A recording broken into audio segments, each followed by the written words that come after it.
Good morning. Let's go ahead and get started. So today we're going to talk about how technology is changing the music industry. We're going to talk about how the ways in which music is recorded, promoted, and distributed have really changed. Then I'd like to talk about some of the legal issues, copyright issues that come with some of these changes. And these raise questions about how to deal with those issues, whether you can really protect against copyright infringement, and how much effort you should put into protecting copyright, okay? So that's what we'll cover today.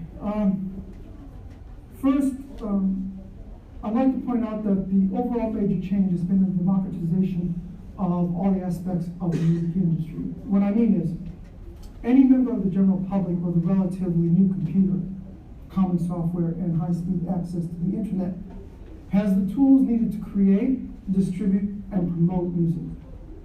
So let's start by taking a look at the making of music. Many of the computers nowadays come with the tools of a professional recording studio.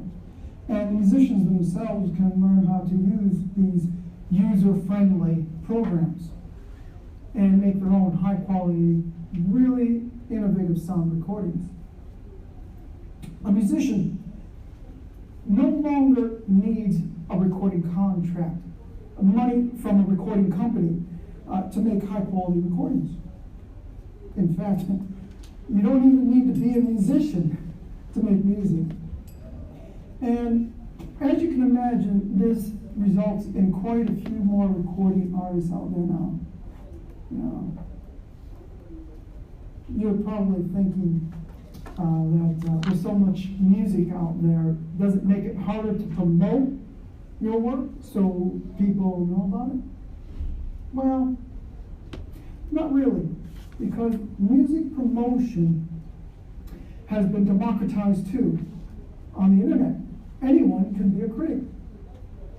People post reviews on lots of different music sites such as Amazon.com, Rhapsody.com, and there are also thousands of blogs, where people give their opinions on music and where musicians can talk about their music. Many people even create their own audio blogs, radio shows you can download for free. So really, now anyone can be a DJ. These tools for promotion used to belong only to the big music industry companies. But now, they've gone from being in the hands of a few to being in the hands of the many. So, we've talked about how making music and promoting music has been democratized. Now let's look at distribution. Now, you probably know that this is the area that has raised a lot of controversy in the past few years. How people get and share music. We all know that digital downloads of MP3 files are now really becoming one of the most popular ways to get new music for personal use. There are many sites where you can buy single songs or whole albums. Do they still call them that? Maybe I should say collections. I don't know, anyhow. Most people who are downloading music do it by file sharing. File sharing, a peer-to-peer network, sometimes called a P2P network. This is a type of internet network that lets its users connect and access files on each other's computers. In other words, sharing music with your friends and families is something that has been going on a long time. But now, you can share your music with people all over the world. You don't need to know them. And this is why it's caused so much controversy. There are legal gray areas about all this file sharing, but most of it is illegal. It violates copyright. copyright, the U.S. laws and international agreements on ownership and rights to distribute, in this case, intellectual property in the digital environment. So the bottom line here is the same tools that make music easier to record, promote, and distribute also make it easier to steal.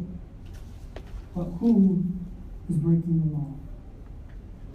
Who should be punished or restricted? Should the makers of file sharing software or file sharing websites be punished? After all, peer-to-peer networks can be used in legal ways.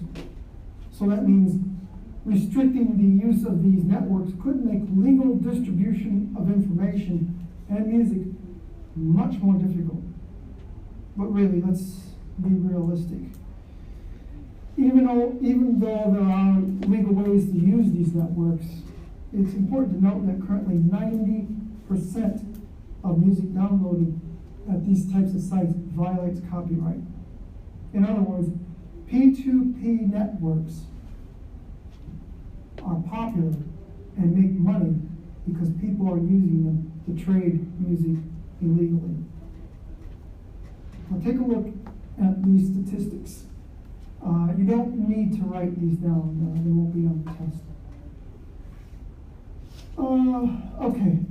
In 2005, in the US, 60 million people used file sharing networks. 2.5 billion music files are traded every month. And though many types of files were traded, that's images, video, software, 75% of the files were music. These facts raise a lot of questions about copyright in music. How can we stop or at least reduce copyright infringement? This is where the companies that make the technology and the companies and people that make the music disagree. Let me explain. Okay.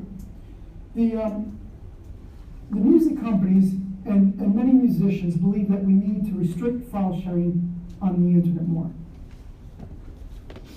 They feel companies that make it easy to share files illegally and make money from it should not be allowed to operate. And they want file sharing technology companies to install security devices that make it harder to copy and share music. Now this is important, not only to protect their companies, but also the artists who write and perform the music.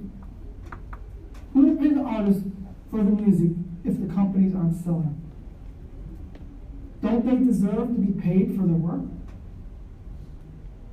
They don't want people to be able to share files without paying for it. But on the other hand, the file sharing sites and technology companies that develop this technology, they say it's wrong to restrict all uses of the technology just to protect copyright. You see their argument? They want this free flow of information, this sharing of ideas and information on the internet, which they say, well, is what's led to some of the most recent technological advances in the world. Restricting internet sharing, they argue, will not just limit file sharing, but limit innovation as well. Then there's this whole other group of people who feel that there's really nothing you can do to seriously reduce copyright infringement. People will continue to do it because they can. And we need to look to new models for how to pay artists and the companies that support them. That restricting file sharing just won't work. So, these are the issues that we'll be discussing in our study groups later. Okay? First, how has the way you listen to and buy music changed in recent years?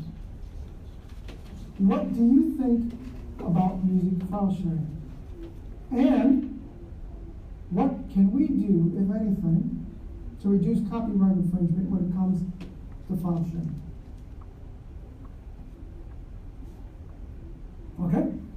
So, that's it for today. I'll see you later for the study groups. One way you can do your presentation is talk about the, from in the history where it started off and how it's changed as technology has, impacted the developments in history from way back until now. And then you might want to talk about the positive impacts and the negative impacts of